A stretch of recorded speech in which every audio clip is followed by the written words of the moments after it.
really got to learn how to put yourself first in life. And I don't think I really understood what that looked like up until recent, and I'd be naive to say I get it now. I'm still open, I still have an open mind, I'm still going to be a student for my whole fucking life. But you know, when you aren't putting yourself first, you're a detriment to everyone you love and yourself. And you know, there's going to be a lot of even just deep things around people pleasing and requiring validation, finding worthiness in another person, depending on whatever your childhood and upbringing, that's going to get in the way of really putting yourself first. And sometimes, like, life just has to unfold to show you things. You know, there's been deep loss in the last 2-ish months. Arguably the hardest times I've been going through in the last couple of months. Grief. But in that grief and in that pain, man, you get a crossroad. You know, when you go through deep loss in life, there's always two parts, whether that loss creates some form of scarring and protection, and you now move cautious, trying to protect yourself forward in life from here, and you close yourself off to what this life has to offer, or you stay open. But the hardest thing in staying open, man, is like, you stay open to hurt, and you actually got to feel all the hurt you're fucking feeling in order to actually heal. Like, the healing is the hit. The pain and the feeling is not to be suppressed and not to be distracted. You see a lot. You know, you go deep into it. You can even see your mind wanting to fucking dwell in some of the shit you go through. It's very difficult. Like, this path of entrepreneurship and business, man, it's very difficult. Your life is one of imbalance.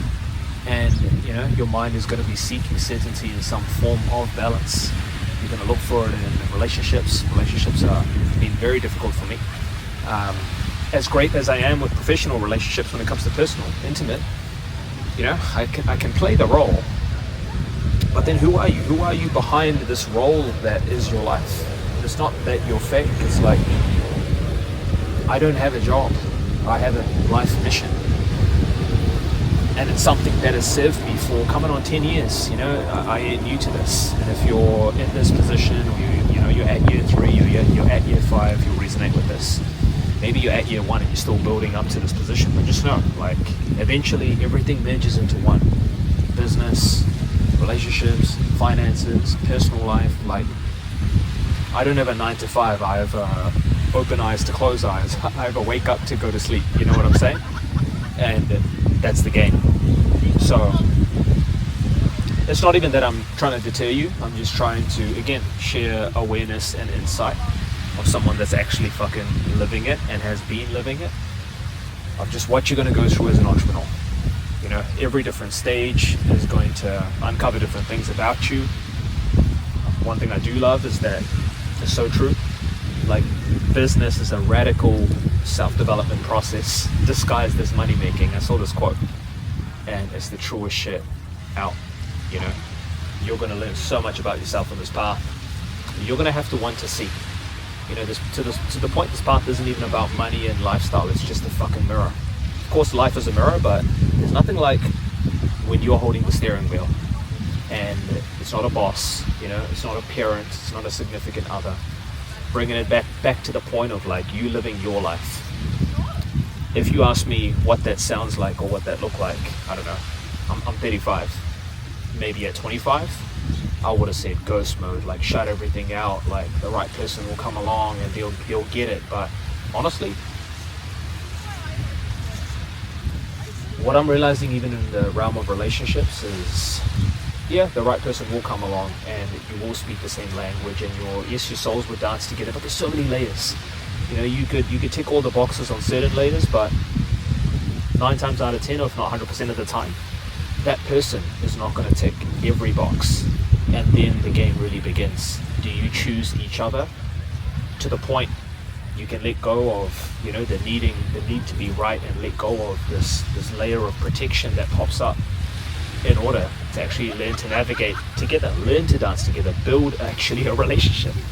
No different to business at the end of the day. A business partner, you're not gonna find a dream business partner. You're not gonna come together and make millions of dollars.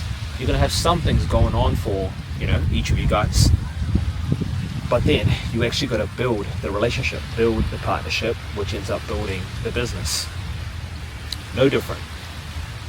So it's actually quite humbling, man, that like whatever expectations you may have when it comes to the realm of business, relationships, or life, it's almost just a process of living out your life and letting expectations almost be revealed, and therefore be healed, and therefore be rewired from expectation to almost like a deep acceptance. And then I feel like you can really start to enjoy this life and be careful that acceptance isn't just like a form of giving up, like, oh, I accept how it is. Like, have a standard, have a healthy expectation of what you want in this life and go for it. But in the path of going for it, you're actually going to live out the process to discover what it really needs. So here's the more deeper flows like this. I'm not going to worry about the fucking cover image. But that being said, there is a lot of value in a lot of the videos that I've posted before this, but I'm going to use this as a new chapter to bring in some more truth for you guys.